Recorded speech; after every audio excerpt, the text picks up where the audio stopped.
वंदे मातरम students, welcome back to our special class on English grammar. Students, आज हम present perfect, past perfect और future perfect इन तीनों ही टेंसेस का कंपैरेटिव स्टडी, तुलनात्मक अध्ययन करेंगे। तो सबसे पहले स्टूडेंट्स आप ये जान लें कि चाहे प्रेजेंट परफेक्ट हो, पास्ट परफेक्ट हो या फ्यूचर परफेक्ट, परफेक्ट टेंसेस में इन तीनों ही केसेस में हम वर्ब के थर्ड फॉर्म का उपयोग करते हैं। प्रेजेंट परफेक्ट टेंस में हम हैज या फिर हैव प्लस वर्ब के थर्ड फॉर्म का उपयोग करेंगे। पास्ट परफेक्ट टेंस में हम हैज या हैव इन दोनों ही की जगह हैड प्लस वर्ब के थर्ड फॉर्म का उपयोग करेंगे। और फ्यूचर परफेक्ट में शैल हैव या विल हैव प्लस वर्ब के थर्ड फॉर्म का उपयोग करेंगे। अब देखते हैं कुछ एक सेंटेंसेस, आप ध्यान से देखिएगा स्टूडेंट्स, क्योंकि मैं सिर्फ और सिर्फ 5 एग्जांपल्स से ही आपको पूरा कॉन्सेप्ट क्लियर कर दूंगा, ताकि कम से कम समय में आप अच्छे से अच्छा सीख पाएं। सो sentence number 1, mother has cooked food. So students, मैंने पहले ही अपने वीडियो लेक्चर में बताया है कि सिंगुलर सब्जेक्ट के साथ has plus third form of the verb का उपयोग करते हैं और प्लूरल सब्जेक्ट के साथ हैव प्लस वर्ब के थर्ड फॉर्म का उपयोग करते हैं। लेकिन आई और यू सिंगुलर सब्जेक्ट्स होने के बावजूद प्लूरल की तरह बिहेव करते हैं, इनके साथ हम हैव प्लस थर्ड फॉर्म का उपयोग ही करेंगे। तो मां एक वचन सिंगुलर सब्जेक्ट है, मदर हैज कुक्ड फूड, मां खाना पका चुकी हैं। यहां हम देखेंगे मदर had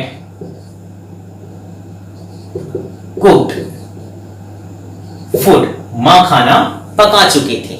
जैसे कि जब मैं अभी की वर्तमान की बात कर रहा हूं तो मैं कहूंगा मां खाना पका चुकी है, mother has cooked food, and this is present perfect tense. मैं यदि कहना चाहूं कि जब मैं घर पहुंचा उस समय मां खाना पका चुकी थी, तब मैं कहूंगा मदर हैड कुक्ड फूड, मां खाना पका चुकी थी। और इस सेंटेंस को एक्सपेंड करना चाहें, mother had cooked food when I reached home, जब मैं घर पहुंचा।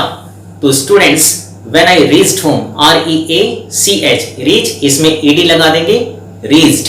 व्हेन आई रीच्ड होम, जब मैं घर पहुंचा, यह है सिंपल पास्ट, तब मां खाना पका चुकी थी, मदर हैड कुक्ड फूड, यह है पास्ट परफेक्ट। तो इस प्रकार के कई आपको एग्जांपल्स मिलेंगे जहां सिंपल पास्ट और पास्ट परफेक्ट यानी वर्ब के सेकंड फॉर्म और वर्ब के थर्ड फॉर्म, इन दोनों के कॉम्बिनेशन वाले सेंटेंसेस आपको देखने को मिलते हैं।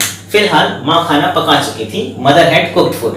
आप एक्सपांड करना चाहें तो mother had cooked food when I reached home, जब मैं घर पहुंचा तो मां खाना पका चुकी थी। Next, mother will have cooked food। अब ध्यान देंगे स्टूडेंट्स, I और we के साथ shall, बाकी सब्जेक्ट्स के साथ will, लेकिन मॉडर्न इंग्लिश में हम I और we के साथ भी will का उपयोग करते हैं। फिलहाल आप दोनों में से जो भी यूज करना चाहें, I we के साथ shall या फिर will, लेकिन क्वेश्चंस फॉर्म करते वक्त हम I और we के साथ shall का ही उपयोग करते हैं। तो मां, mother will have cooked food, मां खाना पका चुकी होंगी, यानी भविष्य में किसी समय तक कोई कार्य पूरा हो चुका होगा। जैसे कि अभी मुझे भूख लगी है और मैं मान लीजिए स्टूडेंट हूं, कोचिंग क्लास में बैठा हूं, टीचर पढ़ा रहे हैं, लेकिन आधा ध्यान घर की ओर है, भूख लगी है। तो डेफिनेटली अभी तो खाना नहीं बना होगा, अभी मुझे घर जाने में 1 घंटे हैं, तो मैं अपने आप को ये मानकर संतुष्ट कर सकता हूं कि कोई बात नहीं, अभी पढ़ाई में ध्यान लगाओ, जब मैं घर पहुंचूंगा तब तक मां खाना पका चुकी होंगी, 8 बजे तक घर पहुंचूंगा और तब तक खाना बन जाए रहेगा। So mother will have cooked food, मां खाना पका चुकी होंगी। नेक्स्ट सेंटेंस,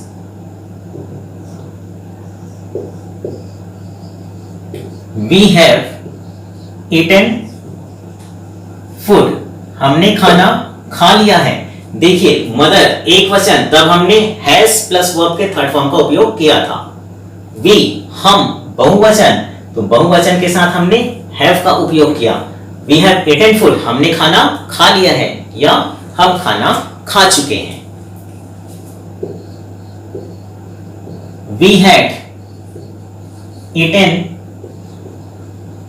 फूड, हम खाना खा चुके थे, जैसे कि उसके आने से पहले हम खाना खा चुके थे।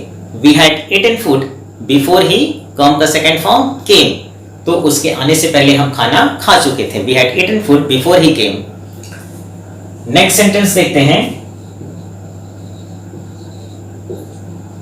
वी शैल हैव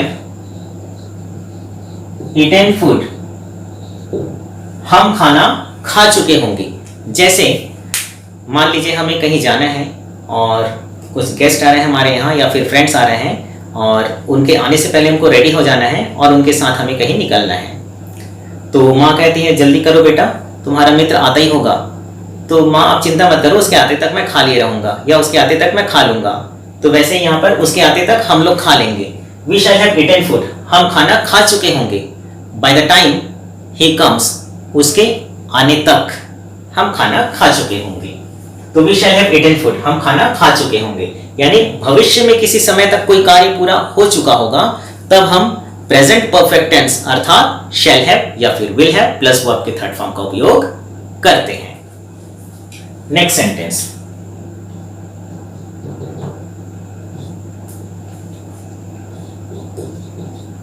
गार्डन का स्पेलिंग होता है स्टूडेंट्स GARDEN, और इसमें यदि हम ER लगा दें तो ये हो जाएगा गार्डनर, माली।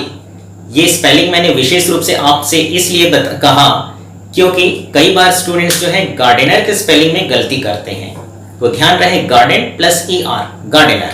तो students, the gardener has watered the plants, gardener ने प्लांट्स को वाटर दे दिया है, दैट मीन्स माली ने पौधों को पानी दे दिया है। Next, the gardener had watered the plants, माली ने पौधों को पानी दे दिया था।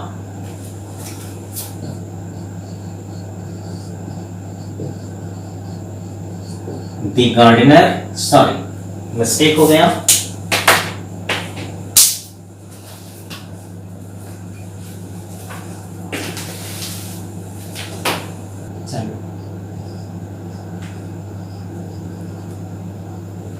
The gardener will have watered the plants, माली पौधों को पानी दे चुका होगा। तो मैं समझता हूं स्टूडेंट्स कि इन तीन एग्जांपल्स से आपको कॉन्सेप्ट बिल्कुल क्लियर हो गया होगा। दो एग्जांपल्स और देखते हैं। First of all, have a look. She has plucked all the flowers, उसने सारे फूल तोड़ लिए हैं। कभी कभी ऐसा होता है ना, शिकायत होते है, अरे देखो तो मम्मी वो सारे फूल तोड़ के ले गई। तो she has plucked all the flowers, उसने सारे फूल तोड़ लिए हैं। और यहां हो जाएगा students, she had plucked all the flowers, उसने सारे फूल तोड़ लिए थे। और यहां पर हो जाएगा she will have plucked all the flowers, वह सारे फूल तोड़ चुकी होगी। जैसे कि आज मैं लेट से उठा, बगीचा जाने में लेट कर दिया, हड़बड़ी में गया, जल्दी करो नहीं तो पता चला वो सारे के सारे फूल तोड़कर ले जाएगी। She will have plucked all the flowers, वो सारे फूल तोड़ चुकी होगी। नेक्स्ट सेंटेंस देखते हैं।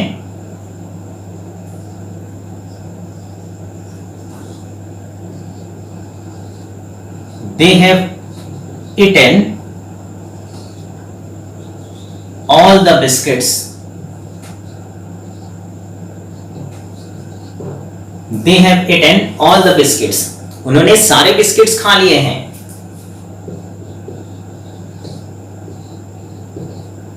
They had eaten all the biscuits.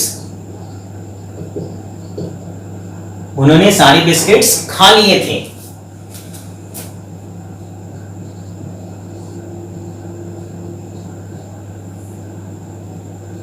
They will have eaten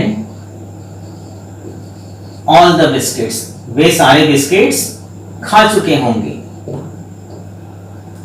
So I hope the concept must be very clear to you. See you in my next video lecture. Until then, Jai Hind, Vande Mataram, Jai Mata.